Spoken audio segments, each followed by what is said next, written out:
The new 104.5 KDAT on the phone with us. Man, I am blessed. I have Rick Springfield, the legendary Rick Springfield. Thanks for joining us today. You're very welcome. And you're joining us from Florida, I believe, sunny Florida. Yeah, it's beautiful here, actually, right now. You're coming to a less sunnier place, Iowa, a little bit cooler. October 28th, going to be at the Paramount Theater.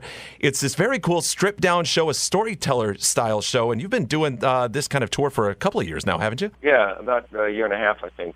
Just wanted to see, if I could do it with one guitar and a bunch of stories, and it turned into a really fun show for me. It's a lot of humor and some photos from my family album, and it's really interesting. And I can change it up because it's just me. So it's a show I really look forward to doing. I love the idea, and I wish more artists would do this. You see, like the VH1 Storytellers one-off, but like to see a whole tour of this, that's quite the feat for you to take on, and I think it's such a treat for the audience. I can't wait to see it myself. Yeah, it's very audience interactive, and I can see everybody, and very intimate and one-on-one. So I have a lot of fun with it. Part of the show is an audience Q&A, which is after the show, and as you said, it's very audience interactive throughout anyway, which makes this interview tough because I don't want to ask something today that I want fans to get to the show and ask the questions themselves. But we'll try and make our way through this. Of course, all in the media saw you on the Today Show doing all the media circuits. Ricky and the Flash, you were a big part of that one. How was it working with Meryl Streep, especially as a love interest? Oh, it's pretty. I learned a lot. Pretty amazing. She's definitely the top of the food chain, and as an actor, it was daunting at first to think I'd be working with her. But she's very gracious and knows, you got to get through that to make the scenes work. And we had a great relationship. I mean, we really liked each other, and that was fortunate because they're supposed to like each other in the movies. So right. It worked out. Now, you've gotten a Grammy, you've gotten a star on the Hollywood Walk of Fame, both of which are great, but which is better? I don't know. I mean, they're kind of signposts. It's not really what I did it for or why I got into the music business, but they're kind of signposts. And, they both have their upside for sure. Yeah. Don't really have to pick. The music thing, the Grammy was kind of something that I'd always, knew about ever since I was first started playing. So that was a thrill for sure. I know one of the big questions lately, where do you store your Grammy? Oh, my mom has it. I gave it to my mom. Oh, that's cool. It's in her little china cabinet with all her chintz. Oh, of course, she's got it displayed well. She's so proud. Very cool. Yeah. We hear so many stars who store them in the back of their closet or in a bathroom or something. So that's pretty cool that mom's got it. Yeah. I like that. Yeah. I mean, it's kind of fun to win a piece. It's not really something you kind of leave out and go, hey, you've seen my award. Most artists are kind of beyond that. I think as the consumers, that's what we see, we visualize is that, oh, of course they've got it on high display. And it takes us back when they go, no, it's not really. Cool. You've been playing guitar since you were 12. So what was the song or the band that you would say inspired you to get there? Probably You Really Got Me, the Kinks song. It was the first real rock and roll record I ever heard. And that was when I said, I think I should do this. Yeah. A great song to be inspired by.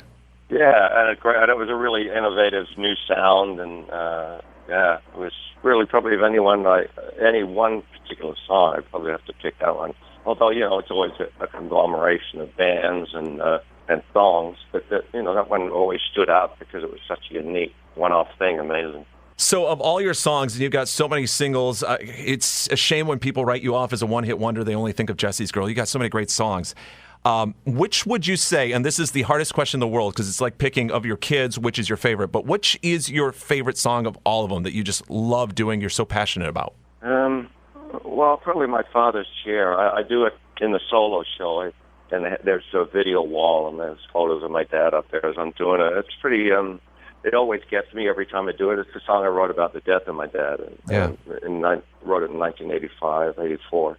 Mm-hmm. And that one kind of never really gets old for me because it's always, I feel my dad kind of standing on the side of the stage when I'm doing it. It's pretty heavy. Yeah. So your biggest album was 1982's Success Hasn't Spoiled Me Yet, and I have to ask you, what about now? Has success spoiled you? No. No. Not at all. My depression keeps me level. It's been a big struggle throughout your entire career, and we appreciate your mouthpiece for it. Well, I have, it's a life sentence, so you got to make your way through it and make a life. Just regardless, I can show that that's possible, and that's a good thing. It's the upside to it, I guess. Yeah. Reached out to some of our listeners and asked them, okay, if you could ask Rick Springfield anything, what would it be?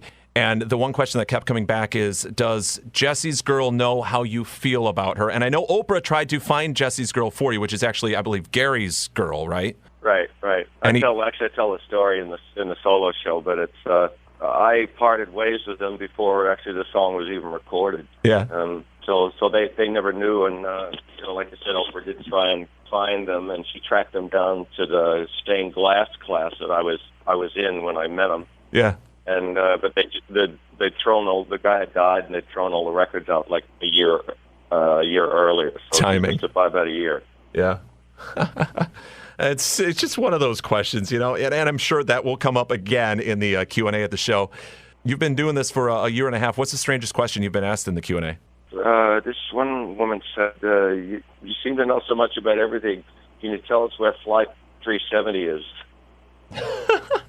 That is a little bit odd. That was really off the wall. Yeah. They come up with some good questions. You can ask anything. I mean, nothing's off limits, so it's pretty cool. I enjoyed that. Again, we love that you're doing this. What a great access that the fans get to an artist like you, like Rick Springfield. Thanks again for taking the time with us. I know you're a busy man, so I want to make sure you get on your way. And I don't want to spoil too many questions for the fans who have them. They need to get their tickets. They need to get to the show October 28th at the Paramount. We look forward to it so much. Yeah, I'm looking forward to the show. We're gonna have a blast. Rick Springfield, thanks for talking with us today. All right, thanks. I appreciate it.